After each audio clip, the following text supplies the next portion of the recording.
Good morning, students. This is Seema Shukla. Again, I am with you to discuss about the poem Where the Mind is Without Fear. This lecture is going to be bilingual because this particular poem is prescribed in the syllabus of foundation courses also. So, now we are going to start the poem.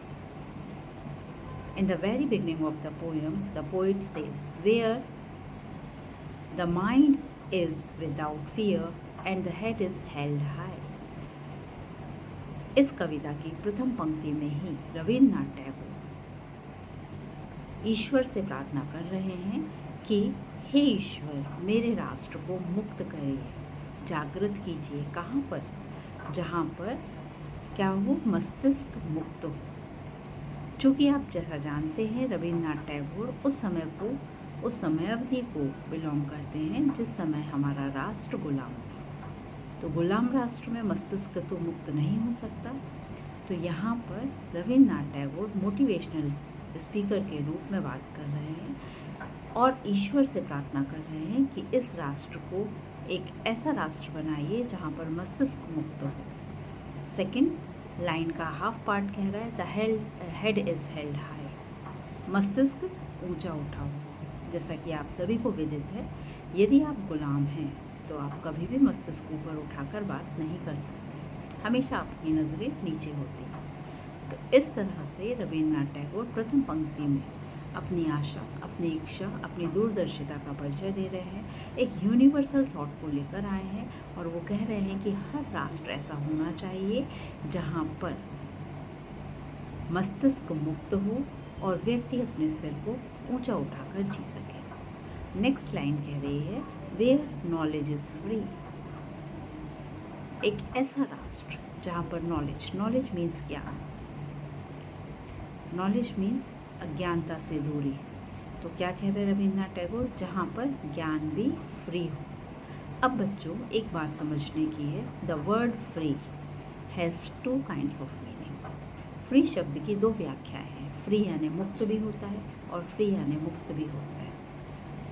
आप बोलते हैं मैं उसकी कैद से आज़ाद हो गया, तो I am free from his imprisonment. And second, आप ये भी बोलते हैं I got this things in free, मुझे ये सामान मुफ्त में मिला है। तो यहाँ पर रविन्द्रनाथ टैगोर ने, यदि हम देखें तो दोनों ही कैनोटेशंस का उपयोग किया है। ज्ञान का मुक्त होना मीन्स ज्ञान हर प्रकार के बंधनों से मुक्त हो।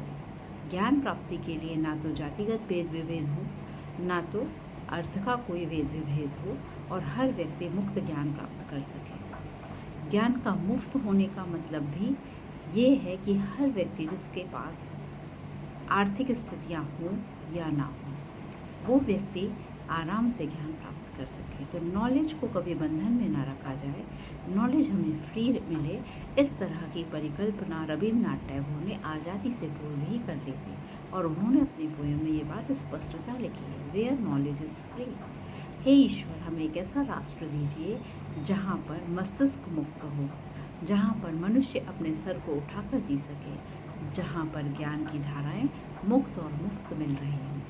Then, where the world has not been broken up into fragments by narrow domestic walls, this line has very deeper meaning. इस पंक्ति में बहुत गहरे अर्थ छुपे हैं। क्या कह रहा है? जहाँ पर विश्व ना बटाओ, सार्वभौमिकता की बात, यूनिवर्सैलिटी की बात, पूरे ब्रह्मांड को एक मान लेने की बात, जहाँ पर विश्व ना बटा हो, कहाँ से? ब्रोकन अप इनटू फ्रैगमेंट्स, किस चीज़ में? टुकड़ों में। किस चीज़ के टुकड़ों में? By narrow domestic wall. क्यों बढ़ता है विश्व? छोटी छोटी संकीर्ण दीवारों के द्वारा, जो हमारे मन की मानसिकता की दीवार है। आप इत्मीनान से सोचेंगे तो आपके परिवार में आपके दो भाई हो सकते हैं, आपके चाचा हो सकते हैं और घर के बीच में एक दीवार होती है। क्यों लगाई है, क्यों बनाई है? क्योंकि हम अपने आप का अस्तित्व अलग और उनका अस्तित्व अलग मानते हैं। रविन्द्रनाथ टैगोर ने बहुत खूबसूरती से सार्वभौमिक सत्यता को दिखाते हुए बताया, पूरी मानव जाति एक है। तो हमें क्षेत्रवाद और अन्य प्रकार के किसी छोटी छोटी विचारधाराओं को लाकर दीवारों का निर्माण नहीं करना। ये दीवार मन के दीवार है, ये दीवार मस्तिष्क से उपजी हुई दीवार है और इस दीवारों का हमें निर्माण नहीं करना है। तो एक ऐसे विश्व की परिकल्पना रविन्द्रनाथ टैगोर ने की है जहाँ पर विश्व एक राष्ट्र के रूप में हो, किसी प्रकार की कोई दीवार ना हो, हर व्यक्ति एक दूसरे से मिलजुल कर रह रहा हो। कैसे ना बताओ, narrow domestic house where words come out from the depth of truth, जहाँ पर मस्तिष्क हमारा इतना प्रवीण हो कि हमारे मुख से निकलने वाली हर शब्दावली सत्य, हमें झूठ बोलने की आवश्यकता ना पड़े। बच्चों, आपको ये सीखने की ज़रूरत है कि हम लोग एक डर के मारे, एक डर के कारण कि हमें मार पड़ेगी, डांट पड़ेगी, माँ बाप मना कर देंगे, उस कारण हम क्या करते हैं, झूठ बोलना सीख जाते हैं और सत्य छुपा लेते हैं। इसके दुष्परिणाम बहुत हैं।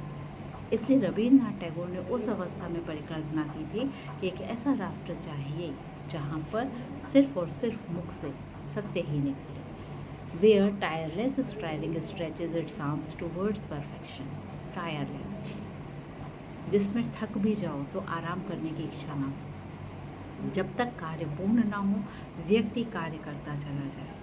इस पंक्ति में रविन्द्रनाथ टैगोर कहते हैं कि जहाँ पर आप थक कर भी अपनी बाहों को पसारें और काम को कंप्लीट करें, स्ट्रेच करना यानी पसारना, फैलाना, स्ट्रेच करें और काम को परफेक्ट करें। परफेक्ट करना मीन्स कंप्लीट करना, संपूर्णता के साथ। Then where the clear stream of reason has not lost its way, जहाँ पर क्लियर यानी स्वच्छ, स्ट्रीम यानी जलधारा होती है, छोटी सी नहर, जलधारा जो स्पष्ट हो, जिसमें पानी आर पार दिखे।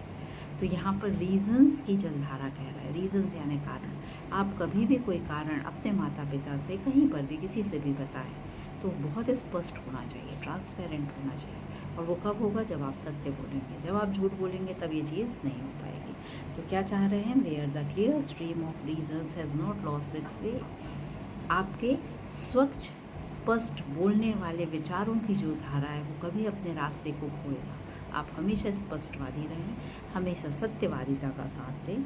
Into the dreary desert sand of that habit, कहाँ ना खोए, ड्रेरी डेजर्ट सैंड, ड्रेरी यानी रूखा सूखा, डेजर्ट यानी मरुभूमि, मरुस्थल, सैंड यानी मरु, ऑफ डेड हैबिट्स, बुरी आदतों की। झूठ क्यों बोलते हैं, क्योंकि हम कुछ ना कुछ गलत कर रहे होते हैं। जब हम गलत करते हैं तो वो ऐसी आदतें हैं जो हमें कभी पनपने नहीं देती। बहुत प्यारा कंपैरिजन है। मरुभूमि में कांटों के अलावा कभी कुछ नहीं फलता। मरुभूमि में या रेगिस्तान में हमेशा गुलाब के पुष्प नहीं आ सकते, ठीक है। तो मीन्स क्या है, डेजर्ट का मतलब ये है, मरुस्थल का मतलब ये है कि यहाँ वनस्पति तो है परंतु कटीली है। ऐसी वनस्पति है जिसका भविष्य में विकास के दौर में कोई प्रयोग नहीं किया जाता है। और डेड हैबिट्स भी वैसे ही होती हैं। यदि आप किसी बुरी संगति में पड़ गए, आप झूठ बोलना शुरू कर देंगे और अब झूठ बोलने लगेंगे तो आपकी सत्य बोलने की जो विचारधारा की जो लहर है वो हमेशा के लिए खो जाएगी। एक झूठ के बाद दूसरा और दूसरे के बाद तीसरा आप बोलते ही चले जाएंगे। तो रविन्द्रनाथ टैगोर चाह रहे थे ऐसे राष्ट्र का निर्माण करना जहाँ लोग झूठ ना बोलें, जहाँ उनकी सत्यवादिता ही उनके वास्तविकता का प्रमाण हो, जहाँ उनकी अच्छी आदतें बुरी आदतों के मरुभूमि में कभी खोने ना पाए। Then where the mind is led forward by thee. Next line पे वो कह रहे हैं जहाँ पर ईश्वर जैसे हमें चलाए, ईश्वर लीडरशिप में आए, वो जिस तरह से जिस मार्ग में हमें ले जाए। हर जाति में अलग अलग एक सुप्रीम सोल को माना जाता है। तो आपका सुप्रीम सोल आपको जिस तरह से गाइड कर रहा हो, आप उसकी लीडरशिप में अपने मस्तिष्क को चलाएं। क्या होता है, हमारे साथ कुछ गड़बड़ हो जाता है तो हम भगवान को ब्लेम करते हैं, ईश्वर को ब्लेम करते हैं, अपने सुप्रीम सोल को ब्लेम करते हैं। अच्छा होता है तो थोड़ा बहुत थैंक्स बोल देते हैं, हमेशा नहीं, है ना। तो यहाँ पर जब अच्छे में हम उनका अप्रिसिएशन नहीं कर पाते हैं तो बुरे में उनके ऊपर ब्लेम लगाने का अधिकार नहीं है। हमें उस मार्ग को चुनना है जिस मार्ग में ईश्वर ले जा रहा है, वो कभी गलत मार्ग नहीं दिखाता। आपके साथ यदि आज कुछ आपको लग रहा है बुरा हुआ है तो कल के लिए कुछ अच्छा लिखा हुआ है, कुछ अच्छा होगा, बेटर मिलने वाला है। दैट्स वाई ये चीज़ें हो रही हैं। इसलिए कभी भी बच्चों से ये आग्रह है कि गलत डिसीजंस ना लें, ठीक है। Then into ever widening thoughts and actions. ईश्वर कहाँ ले जाता है? एवर वाइडनिंग थॉट्स में। वाइड यानी विस्तृत होते हुए, थॉट्स यानी विचार, एंड एक्शंस यानी कार्य। एवर वाइडनिंग थॉट्स क्या हो सकते हैं? जिसमें हम जातिगत, अर्थगत, किसी भी प्रकार के स्टेटसगत किसी प्रकार का भेदभाव ना रखें। एक छोटा सा एग्जाम्पल देने का मेरा मन कर रहा है। हमारे सभी के घरों में काम करने के लिए हाउस हेल्प आती हैं, और हम में से 99% लोगों के घर में हाउस हेल्प के बर्तन अलग होते हैं। वो हाउस हेल्प जो हमारे घर के यूटेंसिल्स को डेली साफ़ करती हैं, परंतु हम उनके लिए अलग बर्तनों का उपयोग किया करते हैं। दूसरी तरफ जिस भी जाति प्रजाति को, स्टेटस को वो बिलोंग करती हैं, उस जाति प्रजाति से कोई हाई रैंक का अधिकारी आपके घर आता है, तब आप क्या करते हैं? सबसे अच्छे क्वालिटी का यूटेंसिल उनके लिए प्रोवाइड करते हैं। What is this? This is the narrow mindedness of the people. So हमें अपने विचारों को विस्तृत करना होगा, और विस्तृत करके सबको सहर्ष स्वीकार करना होगा। और ये कब होगा?